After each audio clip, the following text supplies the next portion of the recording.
In this video, you're going to learn 19 habits that will change your fat loss progress and or maintenance forever. So these are things that I try to instill in my clients over the many weeks, months, and years that I work with people.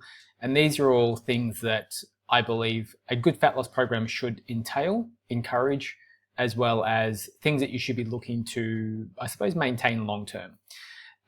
So as always, before we get stuck into it, if you're new here, why should you listen to me? I've been a weight loss coach for over or close to 15 years now. This was me. I was an obese kid. I have been ripped abs, less than 10% body fat. And I've helped many people over 15 years achieve very similar results. Doesn't matter where you're starting from. All of these can be applied to where you currently are if you have a fat loss goal. So number one, we're going to try and just rapid fire these and give you some context. Number one, keep your protein intake relatively high. For most people, there's a few different ways you can view this, around 1.5 grams per kilogram of body weight. Depending on what your ambitions are and how lean you would like to get, sometimes you can use 1.8 grams per kilogram of your target body weight.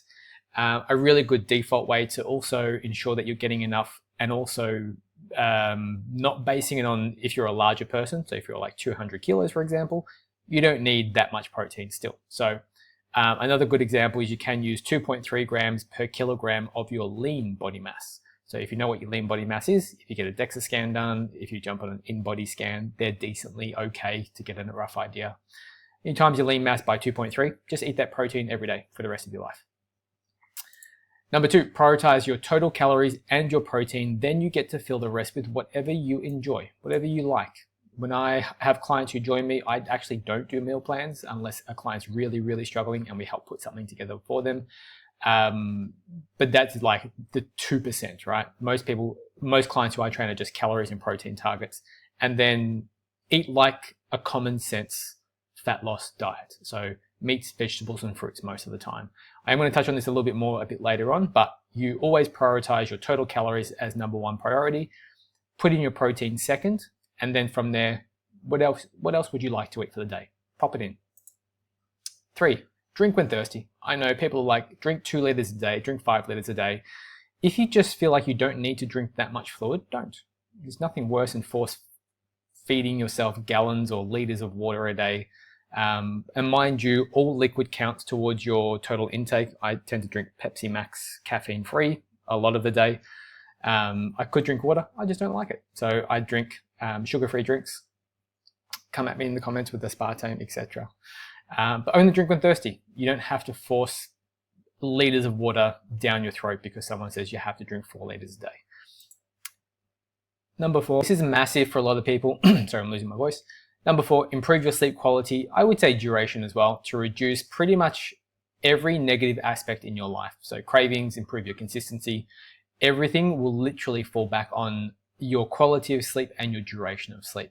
One of the bigger things within my coaching program when I help people is we focus on trying to get to bed early, trying to wake up at the same time every day, trying to reduce stress through means of things like relaxation, meditation, cutting out negative things in your life.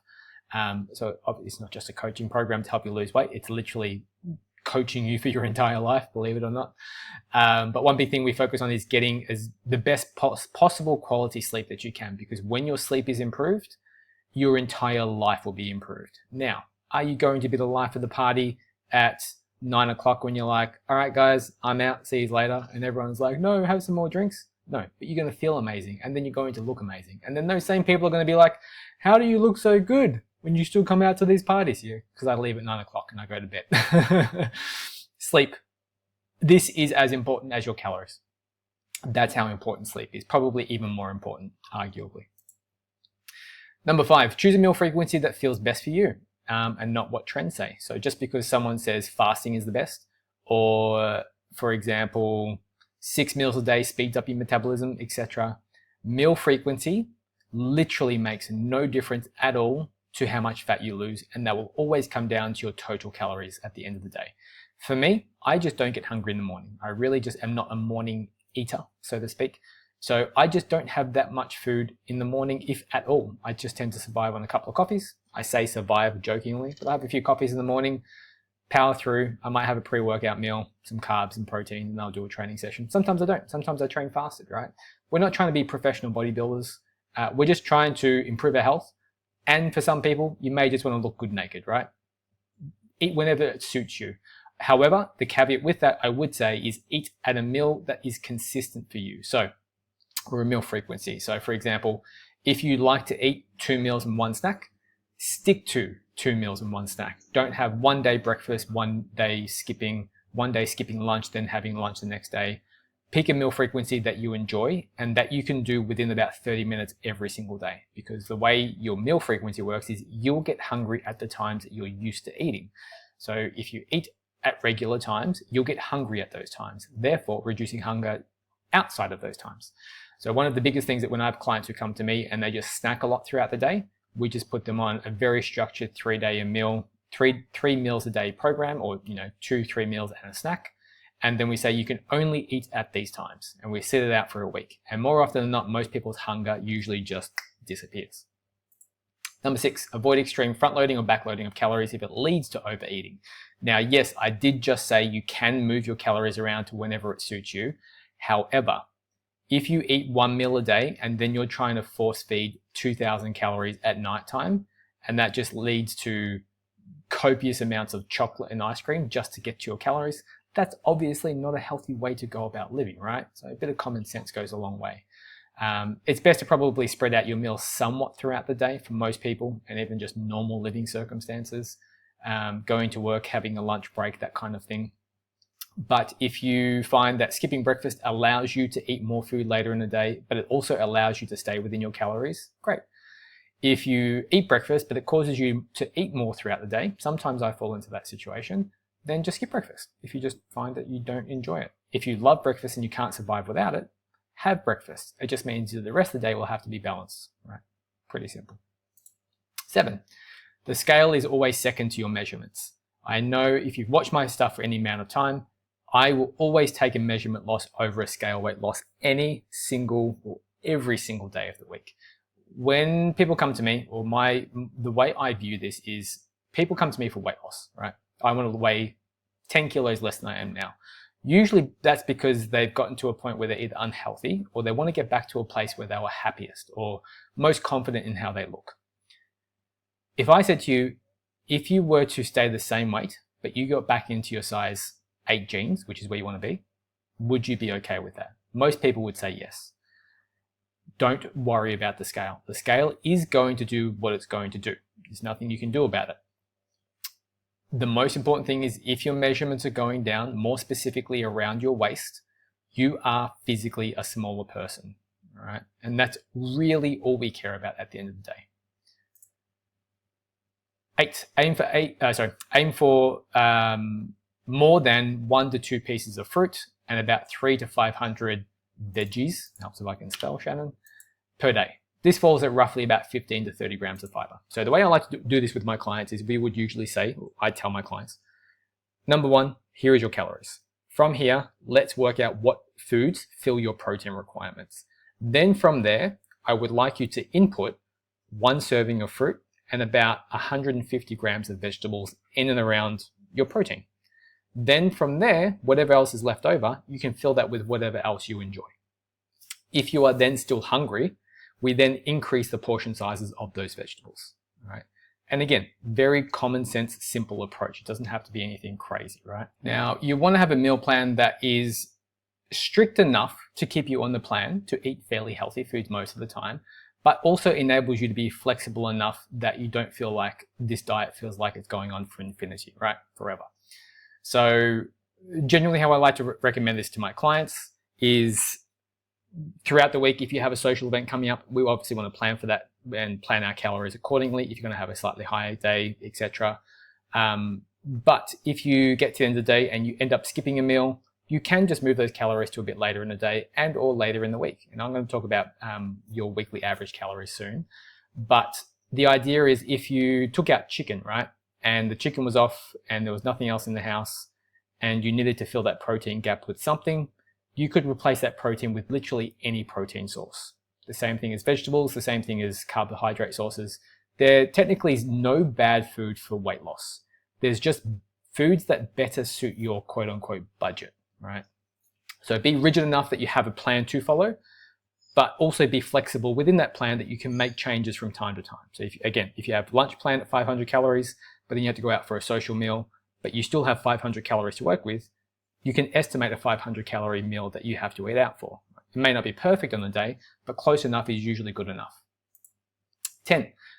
For meal prepping, I would recommend following the 2-3-5 method. Now, this is my method. I quote unquote, I'm going to trademark this.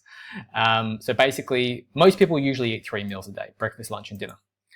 What I like to have clients do, at least from a basic meal prep standpoint, is depending on how many calories you have, I would recommend that you create 2 different breakfast variations that hit your calories and protein target. So let's say you're having a 1500 calorie diet and you need 100 grams of protein, right? You would have, hypothetically, in the perfect world, you'd have 500 calories for breakfast, 500 for lunch, 500 for dinner, and you get about 30 to 35 grams of protein per meal. So what you're going to do is, and this generally follows a trend, most people eat the same breakfast every day for literally months, if not years on end. Some people like a bit of variety for lunch, and then dinner's usually the most variety because you're at home with the family, kids, partner, girlfriend, boyfriend, whoever it is you're eating out socially. And that's probably the most social meal throughout the day. Depends if you're single or not, I don't know, right? But that tends to be the trend. So create 2 different breakfasts that fit your calories, that you like and enjoy. Put together 3 different lunches that hit your calories and your protein targets. Then also put in 5 different dinner variations that hit your calories and your protein targets. So you're going to have 2 different breakfasts, and that could be one day it could be eggs on toast, the next day it could be a protein shake and a banana. Let's say they're both 500 calories and 30 grams of protein.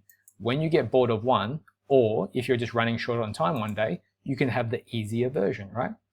Same thing for lunches. Just for 2 to 3 weeks, just eat 3 different lunches. One day could be chicken, one day could be beef, one day could be fish, right? Then your sides could vary from that as well. And then dinners, you probably want a bit more variety just because usually your partner will have some negotiation in there as well. And then just run this out for at least 2 to 3 weeks. See how you feel. If you start getting bored of one meal, add another meal into the rotation. Experiment with some different foods. But you need something to work off. You need a basic plan. 11. Don't obsess over short-term scale fluctuations and look at the trends instead. Over the course of the month, you should on average be losing somewhere between 0.5 to 1% per week. For most people, it's going to fall in the range of usually about 2 to 4 kilos per month. Again, this is always going to be secondary to your measurements, so always check your measurements first. But if you have enough weight to lose, that's generally how it goes. So even if you lost 4 kilos on the last week of the month, technically, if you average it out, you've lost 4 kilos over the course of 4 weeks. Always take the averages. Number 12, prioritize your building and maintaining of muscle. The hierarchy should go like this for activity. Resistance training, commercial gym training, in a gym, hard weight training, or at home gym if you have a proper setup. Steps cardio, right? Your priority should always be weight training because that's what's going to keep your muscle, it's going to build muscle, keep bone density. You get all the benefits of cardio as well as building muscle. Second to that would just be your daily movement because it's usually fairly low impact. You can buy an at-home treadmill. They don't cost very much these days. You can come home, just get your steps in after work. And then if you have extra time and or you don't want to go lowering calories to lose fat faster, you can then add in potential cardio at past that point. And that's only if you hit a plateau, right? So weight training, steps, cardio, and cardio is more of an option. And that kind of just depends on what's happening with you in your current progress. 13, you don't have to eat if you aren't hungry. I know, call me crazy, right? But if you're not hungry, don't eat. If you get to the end of the day and you're 500 calories short, but you're down 10 grams of protein, you're like, should I get my protein up by force feeding myself? Take the free win. The universe has handed you a free fat loss day. Take the free win, carry on, move it to another day. 14? Yeah, there we go, 14. Think of calories as a weekly budget, not daily. So if you have 1500 calories per day, and one day you had 1000, and the next day you had 2000, over the course of those 2 days, you've averaged 1500.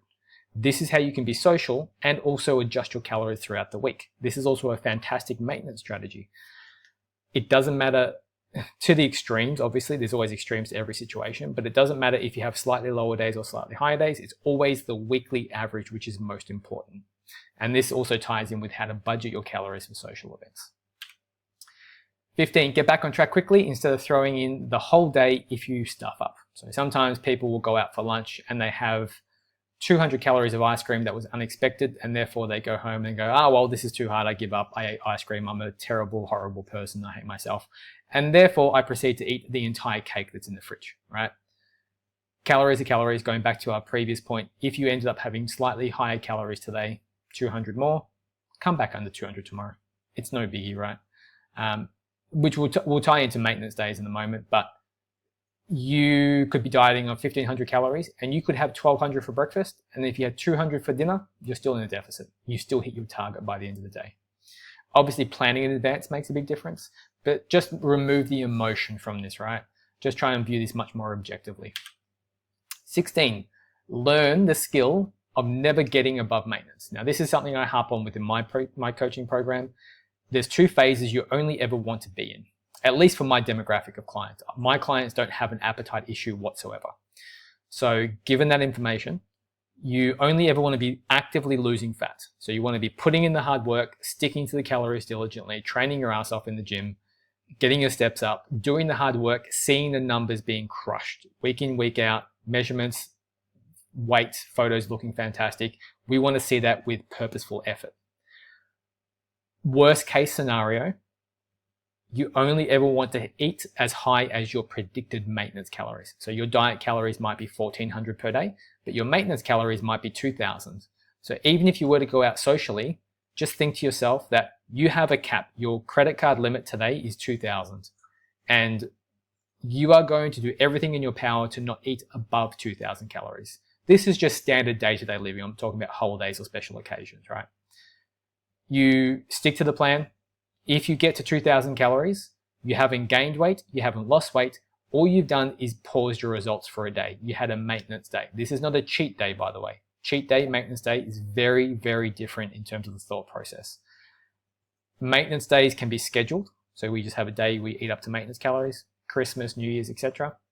But the fantastic news is, as long as you never eat above maintenance calories, yes, the scale may fluctuate because you had more food one day, you're never going backwards in results. So as long as you can actively fat loss, actively be losing fat, active maintenance, don't go above, active fat loss, active maintenance. And you can see how this stair-step approach to fat loss will keep you lean forever. 17, plan out fat loss phases over months, years, and if you have a lot to lose. So if you've only got 5-10 kilos to lose, head down, thumbs up, bum up, go for it. Let's put in some hard work for 3 to 4 months, right? If you have 40, 50, even 30 kilos, even 20 kilos to lose, depending on your adherence and how strict you are with your nutrition, what's going on in your life, the demands on your life, family, work, kids, etc., you might want to plan out fat loss phases. And I'll give you a very good example. So there's been a few times where I've trained teachers, and they will have a certain phase of their life where they will do 8 weeks of school, so 8 weeks to 9 weeks of school curriculum, then they'll have a 2-week break. So what they will do is, during business hours, during my 8-week phase, I will be strict on my calories. I will stick to the plan, I have a routine, I get up and go to bed at the same time.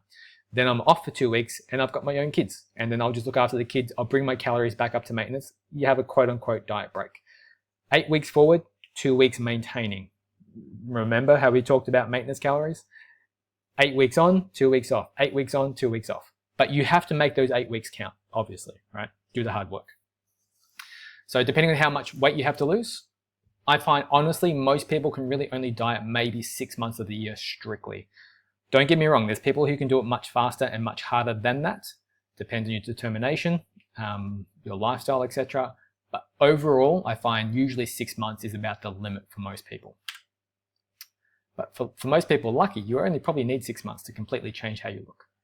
18, draw the line in the sand with social eating and how you let people talk to you. This is a massive one. So when you go out, and if people know you're on a fat loss diet, people are going to criticize you. You cannot win either way. Whether you're trying to be healthy or not, you can't win, right? People are going to judge you for being good. People are going to judge you for being overweight. So just do it anyway. I know, I'm in a mood today, right? Draw the line. You have to start, I suppose, taking responsibility for yourself, and you also have to set healthy boundaries. And I say healthy boundaries because I have clients who have completely lost all of their friends due to their weight loss. That's not a bad thing, by the way. When you go through a completely massive transformation, you become a healthy, lean person and you live a healthy, lean, active lifestyle, some friends no longer serve you. Some people are no longer contributing to your better life.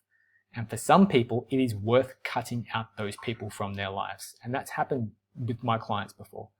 Some people get very negative and they want to bring you back down. I'm not going to go into specifics because I've heard some nasty stuff from clients.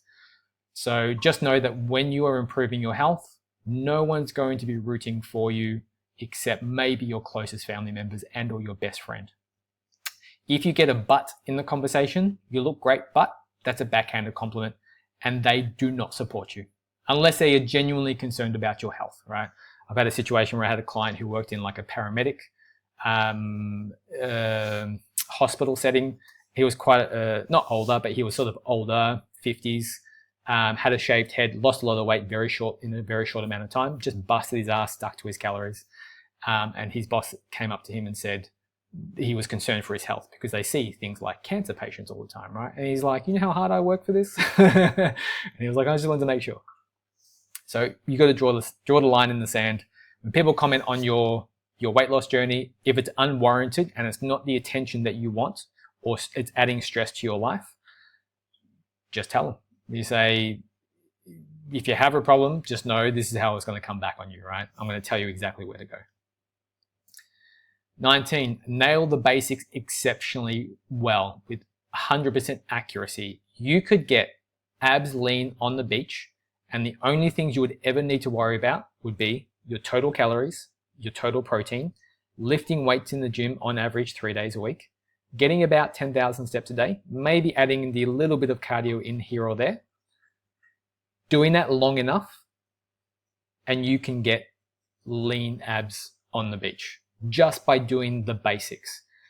And sleep, of course, getting 8 hours of sleep. They are not sexy, they are not fun, but these are the things that the transformations that you see on my page and me going through my own transformation, that's all I ever did. Even, to be honest, for the first 40 kilos of my weight loss journey when I was 15 years old, all I did was eat healthy food, low calories, and walk every day.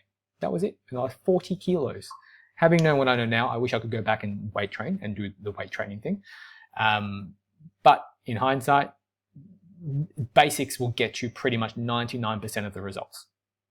And again, people on my page aren't here to compete as bodybuilders, right? We don't need that one extra 10th gram of muscle to compete on stage. We just want to be healthy, potentially look good naked, go to the beach with your top off, feel pretty comfortable.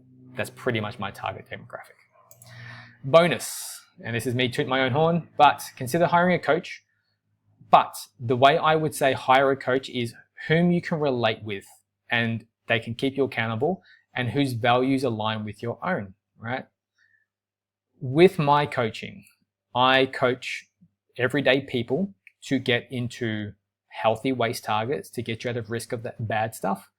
And then depending on your personal preferences, how lean would you like to get? For most men, it's somewhere between 10 to 12% on the really lean side. And for women, it's about 17 to 20%. You might just want to be in a two-piece feeling pretty confident with yourself. I don't coach bodybuilders. That's not my thing. It's not who I align with. But I can take a dude down to abs lean and be pretty confident with how he looks, right? You could hire any coach, and any coach who gets you weight loss, fat loss results has put you in a deficit. Some coaches will scream at you and tell you that you're a piece of crap and you need to do better. And the coach next to them will tell you that you're doing an amazing job, don't worry about it, keep going, right? You have to pick someone who you align with, who you like and enjoy listening to. So obviously if you're listening to my page and you're stuck around this far, you probably like the way that I talk and deliver my message. Some people don't. Some people hate my videos, and that's okay. I'm not here to be liked by everyone. But the people who do like my stuff and the people who do end up coaching love my stuff. They really enjoy the process for the most part. My style, my talking methods, how I communicate with people. And I'm a very data-driven person. So we track a lot of things. We track weight, measurements, photos. There's weekly check-ins, the whole lot, right? The standard online coaching kind of thing. But just pick someone that you get along with and that arguably has a lot of social proof. I could be shredded abs lean on the beach. We're not there yet, but we're on our way back down, guys. I could be shredded abs lean on the beach. Who cares about me? Sure, I could do it myself if I just stuck it out long enough. What I would rather see if I was hiring someone is how many times can you do it for somebody else? And I have literally hundreds of clients who I've helped transform over the years. So at least the way I like to promote my own business, and again, this is me just talking about my own coaching services, is this is Sarah, and look how much weight she lost doing these things. And here is Jane, and look how much weight she lost. And here is John, and look what he did to get the results. And they're all very different depending on the person. So my approach is to accommodate for the person in front of me, and we adjust the plan according to them. And it's not just a one only structured way and this is the higher way or nothing. But at the end of the day, you just hire someone whose values that you align with the most, and someone that you feel like it's worth listening to their opinion, because every coach that gets you weight loss results has simply put you in a calorie deficit, right? And they've got you to stick to it for long enough. The method by doing it is eating less food. Whether you track it, you don't track it, if it's keto, carnivore, high carb, low carb, it doesn't matter. It's always just a calorie deficit by the end of the day. And that is all. Welcome. Thank you for coming to my TED Talk. That is all, guys. If you have any questions or concerns, pop them in the comments below. If you need help, this is what I do for a living. I work online mostly. I still have a few in-person client sessions, mostly online, and I do this worldwide. It doesn't matter where you are. I can get you into fantastic shape if you feel like you need the help. All the links for that will be in the description below. And if you guys have another topic or an area of fitness, fat loss that you're confused about, pop them in the comments, and if it's good enough, I'll make a video on it. All right. Talk to you guys in the next video. Hope you found this helpful.